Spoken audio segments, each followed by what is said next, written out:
Gentlemen, good to see y'all.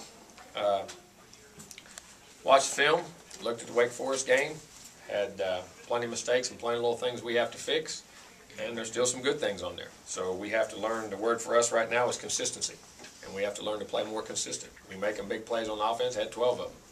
Played good at defense at times, just not playing in sporadically together at times. Play hard to the end, do a lot of things. Just don't play with the three eyes, which I say all the time. We play immediacy at times, some intensity. We play intense. Don't play intelligent at times. Play some situations poorly on some third downs and some things that go. And a couple things, as I say, are football guys. Balls get tipped, things like that happen sometimes, but you got to learn to overcome them. And our defense did a really good job of that in the first half, I thought. Really did a really good job of that. And then the second half, we were able to get a score or two. Scored late there and got back in the game, then didn't execute early on offense, and then got good again, and defense gave up a couple big plays. But playing together, getting more consistent, and fixing the issues. Questions? Coach, you said after the game that maybe the penalty is a result of technique needing to get better, just getting back to the basics. Yep.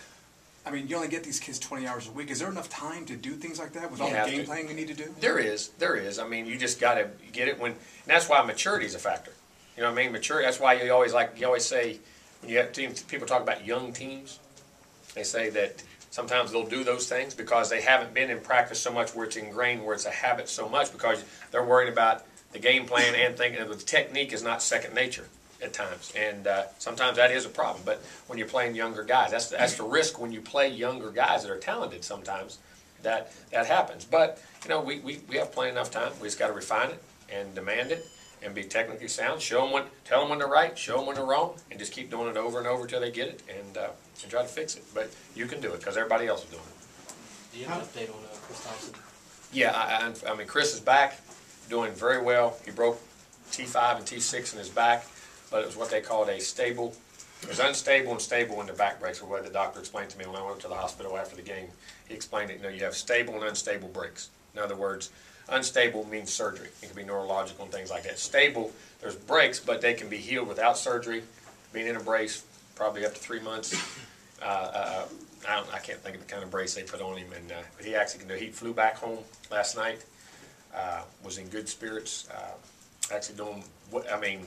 Not doing well, but I mean doing very well for considering the circumstances of what happened and how it happened.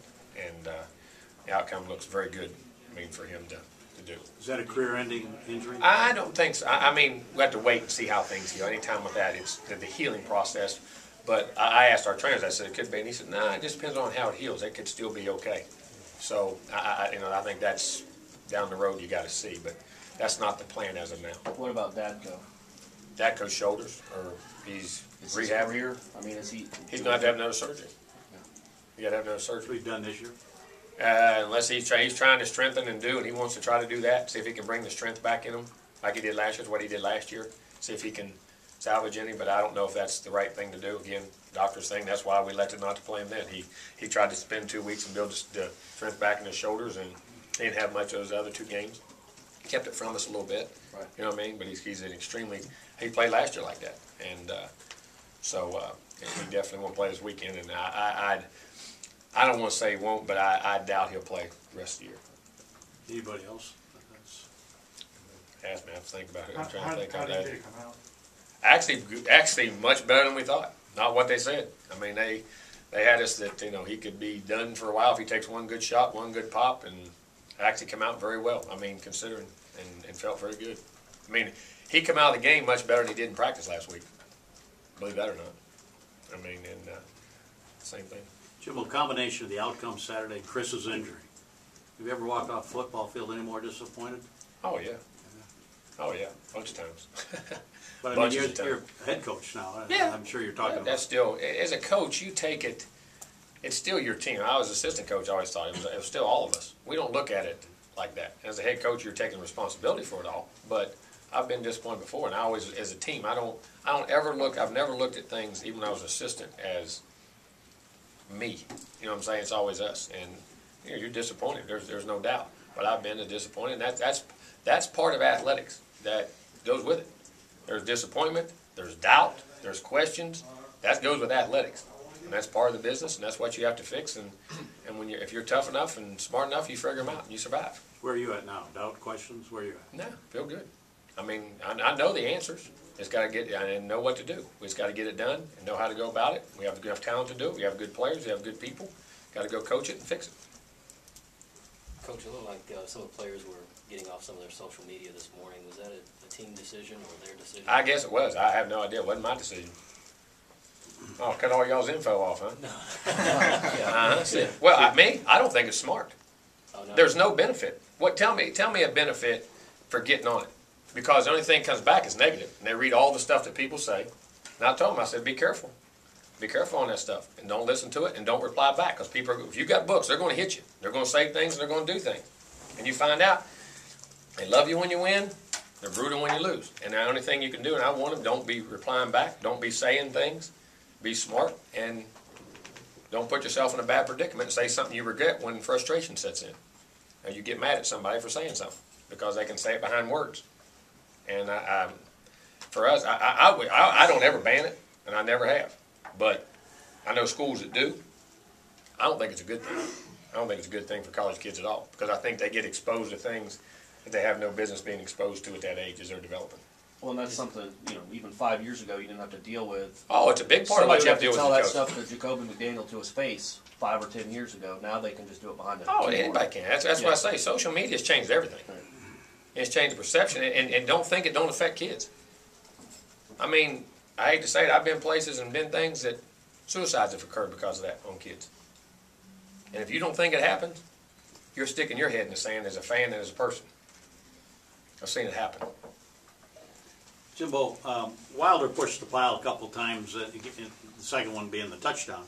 I don't think he carried the ball again, though. Well, we got in the passing game more, Okay. and he's learned the pass protections and where we're at, and we were into the no huddle in the second half. As we got going, we had a couple carries because Devontae hit a couple nice runs, and then we were going to rotate him back in. Then we got behind and got in that no huddle, and that's not where. I mean, he's learning that part of it and can do it, but the other guys are more fluid in it, more experienced in it, and we couldn't afford any mistakes. So he's going to continue to get the ball, and we said going in, we're going to try and get him the push and get him some inside runs and let him pound and do some things. And he's getting much better than the others. Not that he can't. I'm talking about doing it at a level of execution where you're going. And like I said, we've been very pleased with his development. How did Bobby Hart do in his first start? Okay. I mean, he struggled at times. He had a couple holding calls. But he was, overset and getting a little zealous. Overslid a guy or two. But, I mean, he's a redshirt. He's a true freshman. I mean, that's where, where he's got to be. And but I thought he competed well, competed hard, did some good things. Really made some good blocks and blocked well at times. I mean, you always see the 4 or 5 things that go bad, but I mean, had a couple mistakes, but relatively solid for a true freshman, 17 years old starting. Let's say first time you've ever started a 17-year-old? Nope. Jamarcus started 17. Coach, it seemed like Clint was throwing the ball exactly where Wake Forest wanted him to throw it. Did they just do a great job game planning against him, or he just didn't have it that day? A couple times, and both interceptions came off tip balls. He had open guys, and balls got tipped at the line of scrimmage. We missed a cut on the edge on the first one. We had a guy on the out route, and defensive lineman got his hand on it and deflected it. And the second, we had a crossing route that was coming open, and he didn't get it. He threw it down a little bit too low, and the guy tipped it. From that standpoint, I mean, he threw a deep ball into coverage one time and double coverage on a post route to Rodney. But other than that, throwing into double coverage, he didn't. The 2 interceptions came on deflected balls that were not bad decisions, but we got to find a lane to throw. Or one of them, we got to get the guy cut. We didn't get a guy cut. And the second one, he's got to find a lane on the crossing route, which is a quarterback's responsibility. Jimbo, it seems like defensively, it seems like 95% of the plays, they're shutting everything down, and then there's those 5 or 6 plays. And It changed the game. Is the head coach, do you get involved in terms Yes. of personnel? Oh, yeah, we do. And I do it and go. I see every aspect of what we do. I mean, that's why we practice against it. We watch film together. I know everything they do on defense, go over the game plans with them, what they're going to do. And guys didn't trick. We give up about 2 of them were go. One was a trick play that Greg actually saw and slipped when he broke back, but didn't slip. And then Zay got beat on a go. And then the rest were runs. And we had guys there that we should have been no gains. We didn't at the inside backer. We didn't get over to the gap. We didn't squeeze at Sam, and we should have been over right into the hole and should have been where they would to have taken off the double. He would have made it or the end would have made it. We were staying in the middle, not triggering, and allowing the double team to get up and getting that little steam on the stretch. A couple times it did. And we didn't get there. And we were doing it the whole game, and all of a sudden about 3 times we didn't do it. They hit the big runs in the second half off of it. And we didn't get there. But yes, we go over that, see that. The plan they had was good. We didn't trigger, and we got to be more consistent what we're doing. So you're giving up 35 points 2 weeks in a row, but you're confident in what you're doing. What we're doing is sound. It's how you're doing it. You know what I mean? It's how you're doing it, and we just got to, like I said, be more consistent. You're doing it. If it's the same thing you're doing in the first half to shut them down in the whole game, and they haven't changed the scheme of the play, you have to keep doing the same things. You know what I'm saying? And that comes from, I think, guys trying to make big plays too much. Right now, and as things like this happen, what we have to remember as a team, and those guys, the game is bigger than all of us. Bigger than anybody's ever coached it, bigger than anybody's ever played it. And you go out and think you're going to force it, and you're going to go make big plays, and you're going to do this. You can't. You got to play the game. You got to make the smart play. Make the smart play, be the consistent play. When the big plays are there, you take opportunities and you make them. And that's what you have to remember. You got to go back to fundamentals and basics of not only how you work and practice, but how you think. Because you can press yourself into thinking that you have to make up. It's like when you get behind in your schedule and you start hurrying in what you're doing. Like when you guys write an article, if you're pressed for time, sometimes you don't always write your best article. Or if you got 2 of them to come out. Sometimes you get behind, you start to press. You have to play the game. Play the game. And that takes some maturity, and we got as coaches got to help them with that. Do you think it hurt EJ at all, the fact that you talk about coming in down 9 points in the second quarter? I mean, along what you said, do you think that hurt him in terms of pressing? No, I don't really did. He came in and actually played pretty well. I mean, he had a couple opportunities, missed a couple balls, but come out and give us a chance. And he knew the circumstances going in. We said, they told us we are not going to play him. That we do not want you to play him. We'd rather you not play him. Set him unless it's an emergency, because there's a greater injury. He actually was healthier than the doctors thought, I guess.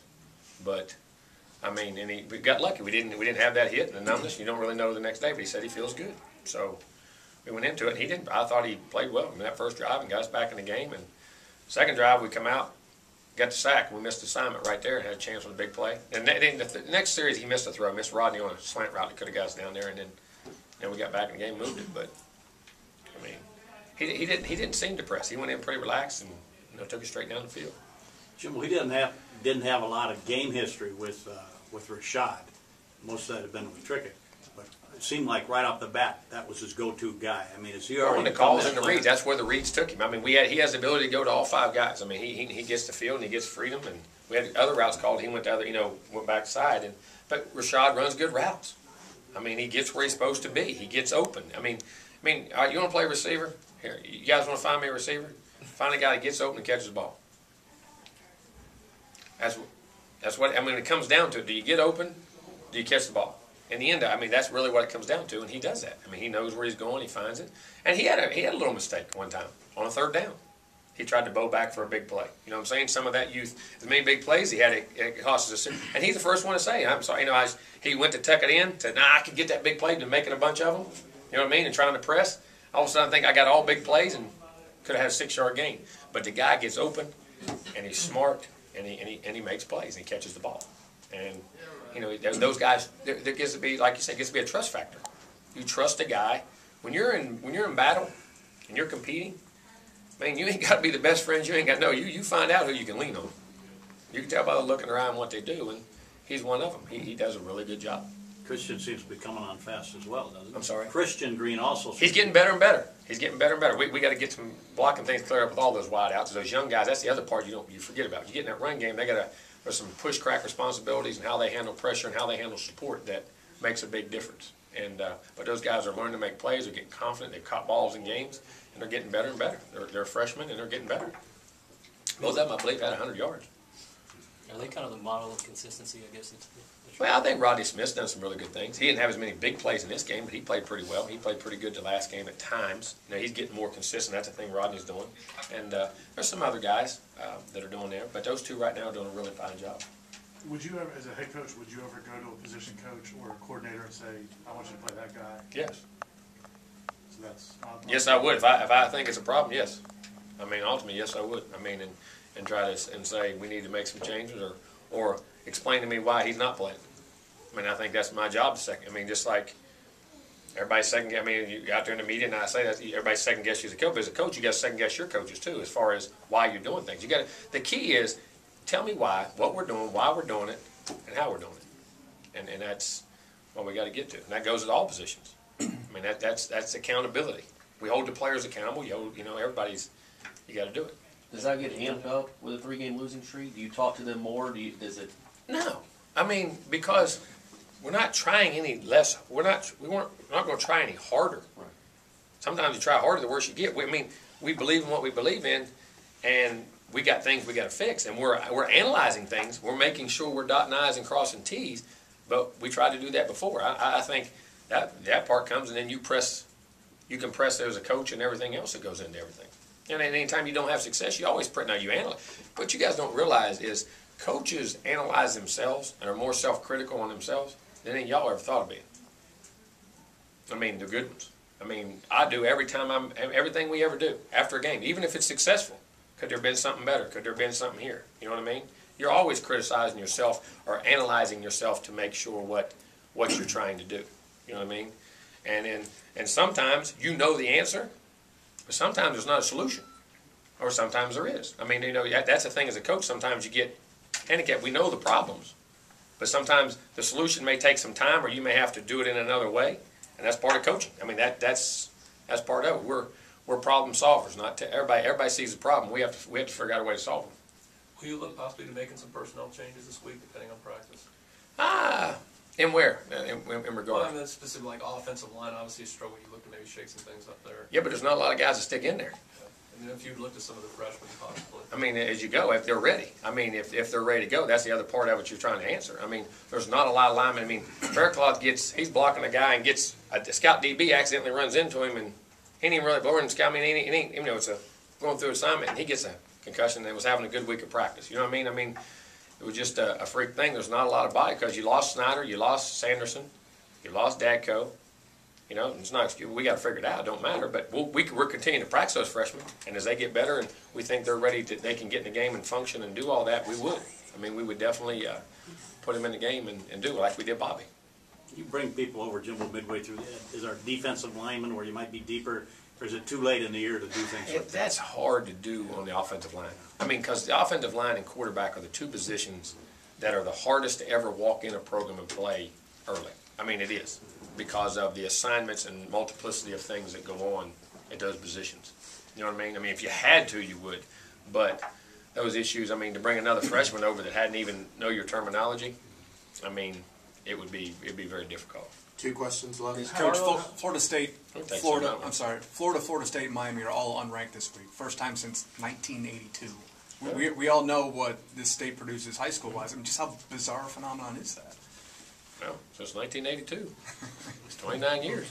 It's pretty bizarre. I mean, it is. I mean, we've got to play better. We need to play better football. You know, we just have to play. And, you know, things happen for a reason. I mean, things, like I said, 1980, probably 99, 2000, all that, Alabama and Auburn were not very good. Now they're winning national championships. I mean, it'll come. We've all got good players. We'll all fight through whatever adversities we're fighting through and get better. And I know we're going to. How much the emergence, there's other Division I schools coming in the state too, South Florida, Central Florida, FIU, you go against them recruiting, but how much does, when you get to like this point in the season, does it affect recruiting, or does it at all? Well, I'm thinking, you've lost 3 in a row, and you're out there hustling, trying to get, does that affect what you're able to do in your recruiting? It hasn't really yet. I mean, we haven't even, I mean, kids still, sometimes I say this, when you're not having success and kids like it, and they come for a lot of reasons. And sometimes it brings kids because they see that maybe I can make an impact early, or maybe I can play early. I mean, it just depends on the person. I mean, I don't think any time you lose a game doesn't help it. I don't think it benefits it, but, you know, me may on 1 or 2 guys, but it has indeed disastrous. And kids are pretty more level-headed now, and if you've got good, sound relationships, but in recruiting, there's always 1 or 2 that drift, no matter what happens every year, and the rest of them usually stay, and it's where you have to, you know, as coaching, stay on your P's and Q's and recruit. Is Carlos getting close at all at safety? Can he see the field at all? He's getting better. He's progressing to where, you know, he can start to handle some things. I think he's getting better. He's getting better and better. Obviously, he's a freakish athlete. Yeah, but you know, back there again, safety is another thing. A lot of calls, a lot of fits, a lot of, you know, it's a lot of different things. And he's a smart young man. And he's doing a super job on special teams, and he's continuing to get better. Is there anything you're looking for from the team after a loss like that? You've always liked the mental makeup of this team, but just, Yeah, just keep a good attitude and go back to work. and have you seen Don't that? panic. Have you seen that? Yeah, I like the actually, I like the locker room afterwards. I think I see some guys emerging as leaders that were quiet before. If that brings out some guys having great leadership and helping us progress where we want to go as a program, then you have to go through trials and tribulations to get there sometimes. And I think you're seeing. I think from what I've seen and the feel I get, we'll see in time. I'm not predicting. I see guys going in the right direction more than the wrong direction. I mean the way they're stepping up and tying and leading and the things that are going on. And I have not seen any hanging the heads as I say, a pity party. It's not time to have pity. It's time to move on. Coach, quick kind of a two-part question here. Is there a temptation at this point to go a little younger, kind of a follow-up to Corey, and also in terms of personnel, and also what are your goals now, and what do you tell the team we're going for the rest of the season? No, it's not. It's to put the best people on the field that win the game. I don't think and we're playing. I don't know how much younger you want to go. we're pretty daggone young now. I mean, in where we're at. And our goals are still the same, to go out and play well every week and get better every week and still have a very successful season, and which we can. I mean, there's still a lot of things to play for. It's still week 5. You don't, again, I say this, and people don't realize, we were 4-3 in 2001. LSU won the SEC. I'm saying that'll happen this year. I'm not trying to say we're going to win the ACC. Don't care about that. But, I never dreamed that we were 4-3 that year. Remember I said we lost those 2 games early in a row? Then we won 2 and turned and lost to Ole Miss. We're 4-3 and then won out. I don't know. But as an athlete, it doesn't matter. They're keeping score. You're playing. Let's get better. Let's get the team better. Let's get the program better. Let's play better for me, for our team, and that's where you go. And as a competitor, that's the way you have to think. So wait and see thing at quarterback. Is it wait and see thing at quarterback? No, EJ should be good. He should be good to be able to play because he come out of there well and his shoulder feels good. And it's sore, but it's good. No, EJ will be the starter. He would have last week if they said he'd been healthy to go. Like I told him, when it come down to it, I looked at it and I said, would I play Trey or Ethan in that game? He was my son as a starter, only in an emergency. And they told you to only play in an emergency, and that's exactly what I did. Because there's bigger things than that. That kid's career. If somebody if it was your son, and they told you to give him a week, what would you do? I'm too young for that. Well, that's the answer you make. And they tell you that you go by the doctors. I'm not a doctor. That's the one thing you can't do as a coach is be a doctor, and you have to trust him and go. And all seem to. He's okay, and that's a good thing. Now we got to get better and move on. All right.